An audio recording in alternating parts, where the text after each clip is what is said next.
Oh, do we have something special for you here on Leading Our Own Week? Like every week, but I've been really looking forward to this one because today we have a powerful episode. We have the incredible trio, the Three Flying Fish. This courageous team made up of Anna Dunk, Rowan Daly and Harry Allen hails from Essex. Essex is a small town in England and they're embarking on an awe-inspiring mission. Guess what it is? They're going to be rowing across the Atlantic Ocean. You know, it is an adventure. It's huge for them. It's going to be pivotal in their life, but it's more than that. It's about resilience, purpose, and pushing the limits of human endurance. They're taking on this grueling challenge to raise funds for the Teenage Cancer Trust, proving that with grit, determination, teamwork, anything is impossible. Like Simon Squibb says, it's a dream and they're making it happen. But the first part, we dive into their journey, what inspired them. We talk about the mental and physical demands of ocean rowing and the deep why driving their mission. So get ready to be inspired. This is Leading Our Own Way. Welcome to Leading Our Own Way. I'm your host, Andrew White, and this is the podcast that unveils captivating narratives of resilience and personal triumph. This podcast is for anyone seeking inspiration and insights on overcoming life's challenges. Follow and subscribe, and then we can lead together forever. Guys, your mission takes grit, determination, and resilience. First of all, where or how do you think you've built these fundamental skills? Who wants to start us off? I think it comes from having a dream and sticking to it. Being when we were much younger, coming up to next month, about 3 years ago, when we started this campaign, it was just a total dream to do it. And going through the things we've gone through the past 3 years, I think that naturally creates that grit and determination to do it and completely cements that inside you. And pretty much in our campaign, that's our only message. Stick to your own dream and you can get there eventually. It's going to take so much hard work, but you're going to get there. Yes, I love it. Great answer. You said campaign a couple of times. I think it's time to tell us the unreal campaign that you're about to embark on. Go for it, you three flying fish. So in December this year, we're going to row from La Gomera in the Canary Islands to Antigua in the Caribbean, which is 3,000 miles across the Atlantic Ocean unsupported. And we'll be the youngest team to do that. Why? Why are you going to put yourselves through this? Well, we're doing it. We've got 3 aims. The first aim is to obviously inspire the youth to say, as what Rowan said earlier, that they can do anything they put their mind to, and all you need is hard work, bit of grit and determination. Showing everyone that we understand where young people are nowadays, and they get a lot of pressure and stuff like that with school, college, university and stuff. And if they've got something they want to do, they can stick their mind to it and they can do it just like us. And the second aim, Anna? Yeah, the second aim is our Teenage Cancer Trust, so our charity. So obviously ties in full circle with the whole thing about our campaign being based around youth, is that obviously we're raising money for Teenage Cancer Trust, which then means that, you know, we're in the position that we can do something like this. So kids that can't, and it's not just cancer, you know, it's anything. It could be your financial situation or your family situation or any illness or anything that you've got that means that you can't do something like this. And we're trying to show that we're doing it so you can try. And, you know, the kids that can't do it, it's like, well, we've got the opportunity to, and raise awareness for them whilst we're doing it. So why wouldn't we do that? Yeah. And then third, when we started a campaign, we decided to do these aims because it's the best way to get across every single message. So we created 3 of them. And our third one is to break one world record, where we'll be the youngest team ever to row across any ocean, which is, I think, pretty cool. I think we're very, very proud of that. We haven't got it yet, but if we get to the other side, you know, no matter what time, we get that record, and we can show young people, you know, It's so possible. You know, I was 17 when we came up with the I was idea. You were 15. 15. And, you know, we were just total kids with a dream. Yeah. And we never realised that our dream could actually give us a world record. But we have to get to the other side first. So we don't have that. But, you know, hopefully we will. We're, you know, safe and sound. When, not if. Yeah, When, absolutely. exactly. Absolutely. But yeah, it's so exciting. And, you know, we've changed so much as people going through this journey so far. So, yeah. Yeah, I want to dig deep onto those 3 points at some point. But before we do, I want to tell the viewers of how I came across you guys. I was watching a reel on Instagram of a guy called Simon Squibb who goes around the world asking people what your dreams are. Got his book here up in the corner. A little plug for him there. And it's called What Is Your Dream? And I left a little comment. And within minutes, the little Anna right there in the middle contacted me, and I loved it. So world debut on Leading Our Own Way. Is that correct, guys? It is, yeah. Absolutely is. And I was thinking we should do a post interview after you've done it as well, Yeah. to talk about like the all those points you just made, but how they really, you know, the grit, the determination, what were the highs, what were the lows, what were the arguments you will have, because it's going to happen. It's going to happen. I think it will happen anyway. But yeah, thanks for Anna for responding. That was absolutely incredible, and it was a great reel. And when I heard it, his reaction, Simon's reaction, it kind of got me off mark a little bit. But my reaction too of hearing you three say it, I was instantly inspired by what you were doing. It's unbelievable. But before we get into the bow, before we get into the sail itself. Let's meet each of you individually. This podcast is all about knowing the guest at a deep level. I know there's three of you, and we would normally go probably a lot deeper. But let's start with you, Harry. Tell us a little bit about yourself and why this mission is important to you, because you probably all have three different reasons, right? Why is this important to you, Harry? And tell us a little bit about yourself too. Of course. So my name's Harry. I'm 19 years old. I met Rowan and Anna through the Air Cadets, which is like the fundamentals of the team. Hence the name, the Flying Fish. Got that flying element in there from the Air Cadets. I've been in cadets for coming up to 6 years, 5 or 6 years now. And I think that has definitely built my personality like massively, or changed me as a person. Before cadets, I was probably a lot more of a shy person, wasn't too confident in my ability or things like that. And going through the Air Cadets, I'd recommend it to anyone, by the way. But going through the Air Cadets, I've done so many amazing things with Rowan and Anna and loads of other people, and I've been able to build my character. And I think this road, obviously, we wouldn't have known each other if it weren't for that. But it's a massive part of just learning the soft skills you learn with the Air Cadets and the fundamentals. That's definitely a massive part of the campaign as well. And I think you both agree with that. Yeah, 100%. Absolutely, yeah. The road for me is all about changing one thing, and that's one person. I don't care whether we do all these talks at schools and like podcasts like this and events and stuff like this and actually doing the row.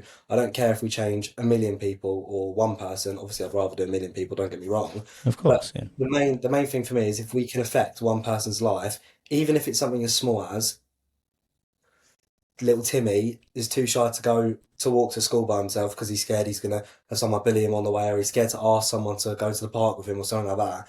And then that little Timmy gets the confidence to do that, then that's a successful campaign in my eyes. Absolutely. Just changing one person's life, even if it's something as small as sending a text or speaking up in class or achieving something like the row, that's all it's about for me. Yeah, I got goosebumps as you say it. Literally goosebumps, because that's the reason why the podcast exists. If I can help one person off one viewer, look, I'm not the biggest podcast. I'm really not. Views on YouTube, it's really not that high. But if I can change one person's view, whether it's preventing mental health decline, brain health decline, and if it puts them on a different trajectory just from changing one tiny habit in the morning, for example, I'm more than happy with that. You're going to affect more than one person. That goes without saying. But the points that you made, as a teacher and in education myself, I do see that human connection is in my opinion, is an all-time low. I don't think many people look at each other on the streets anymore. That's maybe just here in Australia. I can't speak for England because I've not lived there for 13 years. But for you to make those points as a 19-year-old, why? What's your observation on those? Is this something that you experienced at school yourself? Because obviously that wasn't that long ago. Why all those little points for you? 100%. I think what you said about human connection is on an all-time low. I completely agree with that. I think one of the biggest drivers for that is social media, because we all see ourselves. So I was just in sixth form over half a year ago now, and me and all my mates would be sat in a room with each other for like 2 hours in 3 periods, and there wouldn't have been one word transferred between us.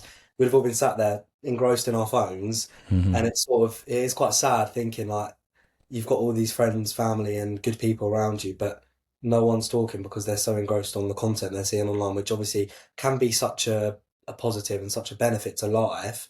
And there's so many lessons you can learn from social media and things you can teach people. But then at the same time, it's also like, it is, I think, in my opinion, it's ruining like the new generation. And I think a part of the campaign for me as well is to sort of get people to push their boundaries and do things that they've never done before. So like this row is all putting all 3 of us in an uncomfortable situation.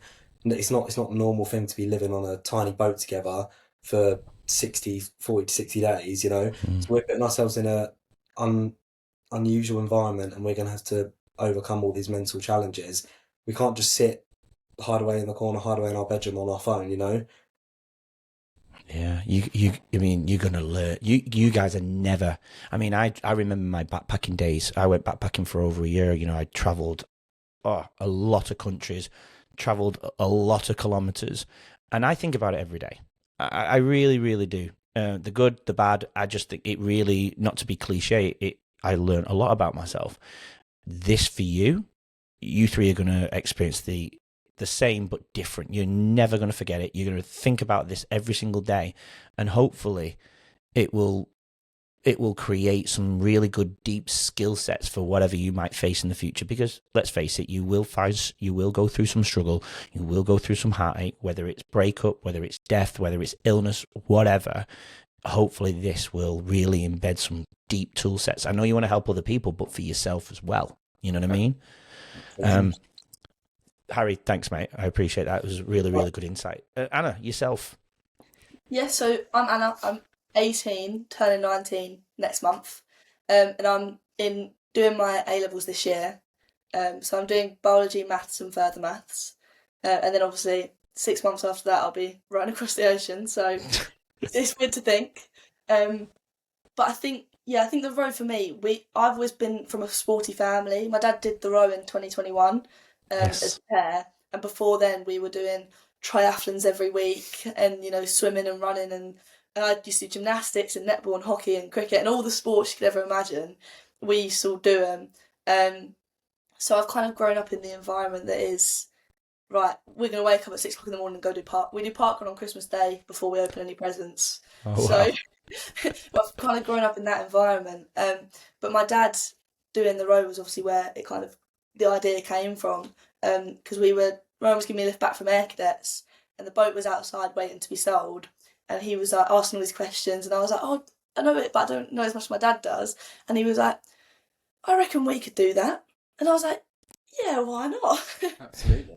And then from then, you know, 2 weeks later, we were sat on my living room floor, emailing Nikki, the organiser of Atlantic Campaigns, being like, right, what have we got to do? Can you send us some more information? I brought Harry on the team, and I think it's been such a good 3 years, you know.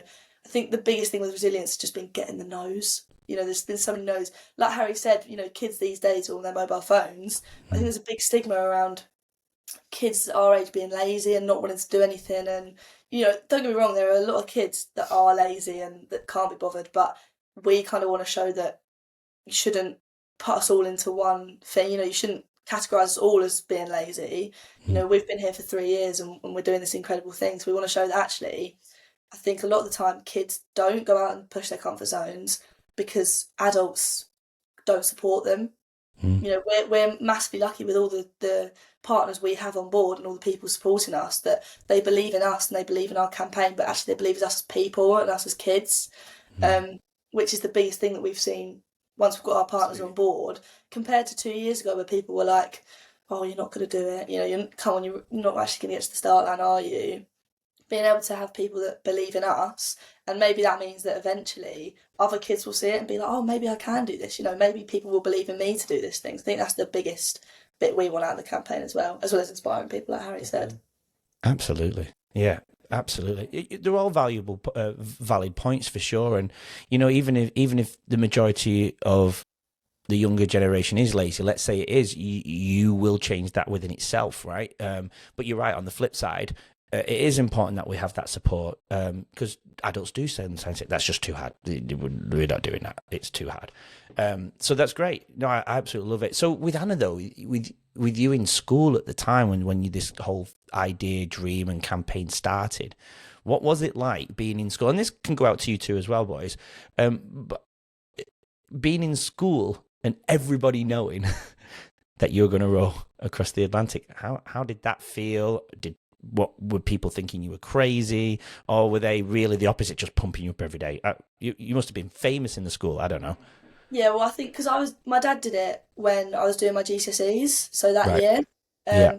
before I sat my GCSEs, we flew out to Antigua, luckily, and saw him come in. And then we came up with the idea, and I was like, oh, I'm going to do this. And it was a bit, I think all our mates were like, oh, yeah, all right. I mean, my parents, you know, they were kind of, oh, don't think they're going to get there sort of thing. Because I think the biggest thing was we didn't have the finances. So Yeah. although we could have maybe done it if we decided to do it, if we had the money, it was a lot more like, actually, you've got to put a lot of effort in. And we were definitely naive at the start, Absolutely. definitely with how easy we thought it would be to raise the money. And then we learned that actually 95% of people doing it either, you know, have savings or have a company, a CEO of a company, and they kind of fund it themselves. But no, I think we really learned the hard way about it. And then we went around telling everybody, we're like, oh, we're going to do this amazing thing. And about a year later, we were like, oh my God, we've actually got to do it. Because we've told them. But now we're like, oh my God, we've got to get sponsorship. And like Harry said earlier, there was a lot of companies that said, oh, we'll fund the boat, you know, or we'll give you this much money. And they just completely fell through.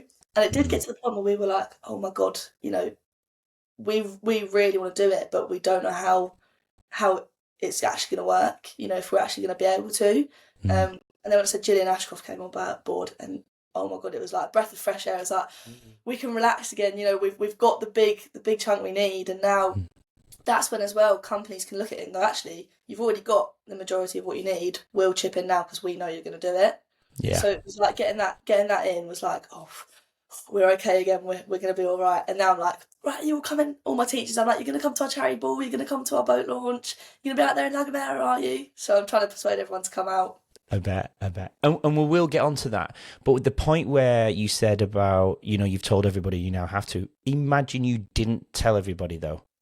Your bodies and mind would have probably felt, well, we don't have to do it. We've not told anybody. So let's just chill out a little bit. Let's calm down. But the fact that you've put yourself, I do the exact same thing. You know, I've got aims that I want to do keynote speaking as a TEDx talker. I'm putting it out there to the world because I'm actually putting myself under pressure to fulfill what I'm telling. That's the note. You guys have seen it. That's my aspiration. That's really what I want to do. I'm doing keynote speaking, but I don't do it on a TEDx talk, which is huge. So I'm aiming to do it, and I'm telling you now. So you telling everybody, I believe that neuroplasticity part, you know, rewiring the brain is making you do it. It's simple as that. Otherwise, it might have a bit of shame might have kicked in if you hadn't done it. There was another question. No, we're going to come back to the campaign itself. What about yourself, Rowan? So yeah, I'm Rowan. I'm actually the elder, the senior member of the team. I'm at the grand age of 20. And yeah, it's just been an incredible journey. And Aaron and Harry have summed up pretty much my priority reasons themselves. But I think that there is also a very personal element for me. I've always struggled with self-confidence. To this day, I'm not a very confident person. I might come across as confident now, speaking in front of people, you know, public speaking and everything. I might do, and in meetings, I know I come across as quite confident, but deep down, I'm really, really not. So there is an element there that is at the same level as, you know, inspiring other people and, you know, breaking those three aims that we have. There is definitely an element of personal ambition there for myself as well, where I almost proved to myself I can do something like that. So yeah, I think, and maybe getting out to kids, who were exactly like me when I decided to do the row when I was 17, who are suffering with that confidence issue, to say, you know what, who cares about what other people are saying? Go and do what you want to do, and then 3 years later, like we are now, those people that are saying those things to you are actually reaching out saying you were doing an amazing job. So yeah, I come from a more personal angle on that. I'm not taking away, our priority of inspiring young people and everything, but I'm adding a personal element to it. You're allowed to do that, Yeah, for sure. Yeah, absolutely. Where do you think then that lack of confidence comes from? There's a plethora of things. There's a pool of growing up being not very happy in myself and the way I looked. I wasn't fat, but I was kind of told I was fat. Where at school, my nickname at school was Meatball. Meatball. Meatball, yeah. Oh, they'll be laughing when you're doing this row, mate. Well, exactly. It's a very, you know what school's like. You're a teacher. You see it day to day. It's a breeding ground for, insecure people to, put their insecurities onto you. And that definitely was the case to me. I didn't show people it affected me, but as I grew up and matured, I realised, oh my God, this really has affected me. The way that I am, the way that I look at myself in the mirror, and I'm quite a physically fit guy now, but I still don't see that particularly. So getting to that, I would say it even stems from primary school, but as young as being 4 or 5, seeing really thin kids and me just having a young belly. I wasn't a huge guy. I was just an average kid, but because of what other people were saying, I thought I was huge, and there's nothing wrong with being that, for starters. But it made me, really not self-confident in any way. Join us tomorrow to hear more from today's incredible guests and learn valuable insights to help you lead your own way. Don't forget to subscribe. We'll see you then.